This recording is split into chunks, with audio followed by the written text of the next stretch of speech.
ہم ساری برائیوں کا ذمہ دار حکومت کو ٹھہرا رہے ہیں. حکومت بڑی بری ہے، سیاستدان بڑے برے ہیں، فوج بہت بری ہے، پولیس بہت بری ہے، اور یہ پٹواری بہت برا ہے، اور ڈی سی بہت برا ہے.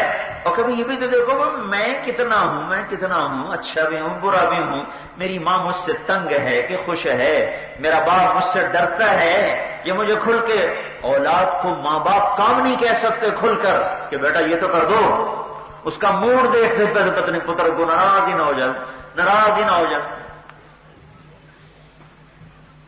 تو میرے بھائیوں، جب ماں باپ کی نافرمانی ہوتی ہے اور جب تاجر ناپ تول میں کمی کرتا ہے تو میرا اللہ قحط کا نظام چلاتا ہے. قحط کی دو قسمیں ہیں، ایک یہ ہے کہ چیز ہی ختم کر دے، دوسرا یہ کہ مہنگائی اتنی زیادہ کر دے کہ انسان کی خرید سے چیزیں باہر ہوتی چلی جائیں. یہ حکومت کو دوش نہ دو، یہ خانے وال کے بازاروں میں جو کچے رنگ کو پکا بتا کے بیچا جا رہا ہے اور گز کو میٹر بنا کے دکاندار بیٹھا ہوا ہے اور چیزوں میں ملاوٹ کر کے بیٹھا ہوا ہے اور پیمانوں کو غلط کیا ہوا ہے اور گھروں میں اولادیں ماں باپ کو ڈانٹ ڈپٹ کر رہی ہیں، یہ سبب ہے اس کشتی کے ڈوبنے کا. ہم بھی ہیں وہ بھی ہیں. صرف حکومت بری نہیں، میں بھی برا ہوں. صرف پولیس بری نہیں، میں بھی برا ہوں. صرف باپنا والے برے نہیں، میں بھی تو برا ہوں. صرف پٹواری برا نہیں، میں بھی تو برا ہوں.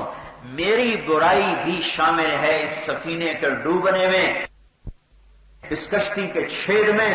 میرا بھی برما استعمال ہوا ہے. اس کے بادبان کے جل جانے میں میری دیا سلائی بھی استعمال ہوئی ہے. جب سارے بازار میں موسیقی کی سرتان ہو،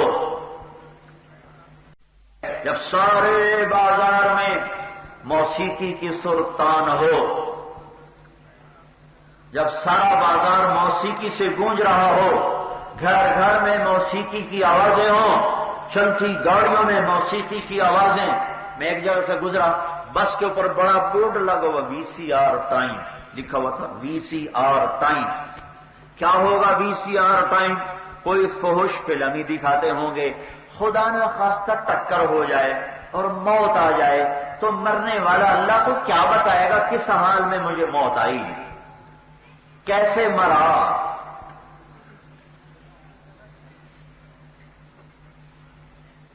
تو میرے بھائیوں، اللہ تعالیٰ نے اس جہان کو امتحان کی جگہ بنایا ہے. یہاں اللہ تعالیٰ نے حضرت محمد صلی اللہ تبارک و تعالی علیہ وسلم کو ایک پاک زندگی دے کر بھیجا. میں وہی بتا رہا ہوں، یہ ماں باپ کا حق میرے نبی نے بتایا، بندے اور رب کا جڑنا میرے نبی نے بتایا، بازار کی تجارت سمجھائی، سچا تاجر نبیوں کے ساتھ ہوگا، تخت شاہی سمجھایا. ایک دن کا عدل کرنا 60 سال کی عبادت سے بہتر ہے.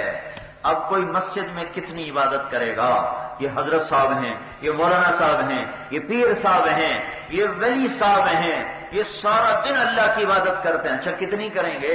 60 سال میں سوئیں گے بھی تو صحیح، 70 سال میں کھانا بھی کھائیں گے اور اپنا کوئی دنیا کی ضرورت کا بھی کام کریں گے.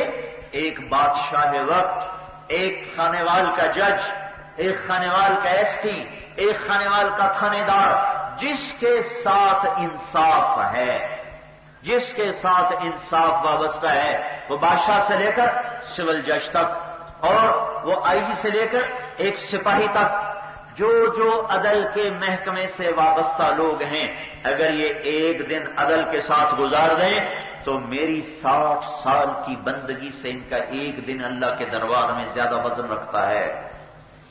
اور اگر ایسے 2 دن گزاریں تو 120 سال، اور ایسے 3 دن گزاریں تو 180 سال، اور ایسے 4 دن گزار دیں تو 240 سال، اور ایسے 5 دن گزار دیں تو 300 سال، اور اگر ایسے 30 سال گزار دیں تو کون سا ولی ان کے مرتبے کو پہنچے گا؟ تمہیں ولی اللہ نظر آتا ہے جو مسجد میں بیٹھا ہو اور جو کرسی اقتدار میں اللہ سے ڈر کے قلم کو صحیح چلا رہا ہے، اور اس کا قلم نہ بکتا ہے، نہ اس کا ضمیر بکتا ہے، نہ اس کے بول کو خریدا جا سکتا ہے، نہ اس سے انصاف کو مول لیا جا سکتا ہے. وہ ملک کیوں نہ برباد ہو جہاں یہ آوازیں گردش کر رہی ہوں کہ وکیل کیا کرنا، جج ہی کر لو، وکیل کو مقدمے میں کیا لینا، اب جج ہی کو لے لو، جہاں انصاف بک جائے، جہاں پیسوں پہ انصاف کو تولا جا رہا ہو، اس ملک کی ہلاکت کو کوئی نہیں بچا سکتا توبہ کے سوا۔ یہ نظام آسمان سے چلتا ہے، آسمان والے کا نظام ہے۔ جس ملک سے عدل مٹ جائے گا، سونے چاندی کی بارش بھی انہیں خوشحال نہ کر سکے گی۔ جس ملک سے عدل مٹ جائے گا، اس کے بہتے دریا بھی اس کی زمینوں کو وہ سرسبز نہ کر سکیں گے۔ جس ملک سے عدل مٹ جائے گا، اس ملک کے گھی کے چراغ بھی ان کے گھروں میں خوشیاں نہ لا سکیں گے۔ اور جہاں کا قاضی ہو یا سپاہی ہو، وہ جج ہو یا وہ چیف جسٹس ہو، وہ ایک SHO ہو یا وہ صدر پاکستان ہو، وزیر اعظم، وزیر اعلیٰ ہو، جہاں جہاں جو بیٹھا ہے، جو اللہ سے ڈرتا ہے، قلم اٹھانے سے پہلے اللہ کی عدالت میں کھڑے ہونے کا احساس کرتا ہے، اور پھر وہ اپنی جان کی بازی کھیل جاتا ہے، اور وہ اپنے ضمیر کو فروخت نہیں کرتا۔ جو اس طرح اقتدار میں رہتے ہوئے زندگی گزارتا ہے، اس کا ایسا ایک دن 60 برس کی عبادت سے بہتر ہے۔ 60 سال۔ اس لیے میرے نبی نے فرمایا، سب سے پہلے جب میدان محشر میں اللہ تعالیٰ اپنے عرش کے سائے میں جگہ دے گا، تو سب سے پہلے کسے بلائے گا؟ نہ کسی ابدال کو، نہ کسی قطب کو، نہ کسی شہید کو، نہ کسی غازی کو، نہ کسی مفسر کو، نہ کسی محدث کو، نہ کسی پیر کو، نہ کسی فقیر کو۔ اللہ سب سے پہلے کس کو بلائے گا؟ عادل بادشاہ تشریف لے آئیں میرے عرش کے سائے کے نیچے۔ عادل حکمران، عدل کرنے والا، وہ سول جج ہو یا بادشاہ وقت ہو، عدل والے آ جاؤ میرے عرش کے سائے میں آ جاؤ۔ سب سے پہلے عادل کو بلایا جائے گا۔ محمود غزنوی رحمۃ اللہ علیہ نے 34 سال حکومت کی، 4تھی صدی کا سب سے بڑا بادشاہ، سلطان کا لقب پانے والا پہلا انسان جس نے سلطان کا لقب پایا۔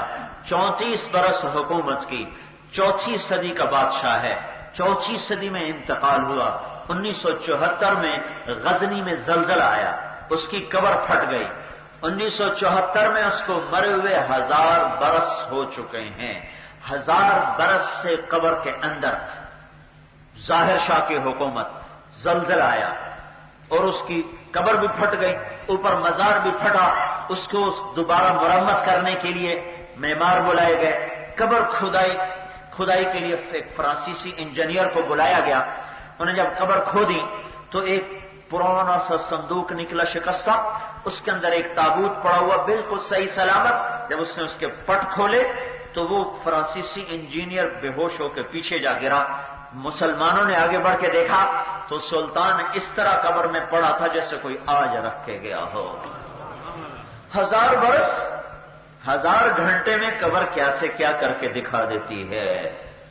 صرف شہداء، انبیاء، ان کے ساتھ وعدہ ہے کہ ان کی قبر کی زندگی اور طرح ہے، ان کے جسموں کو کوئی ہاتھ نہیں لگا سکتا۔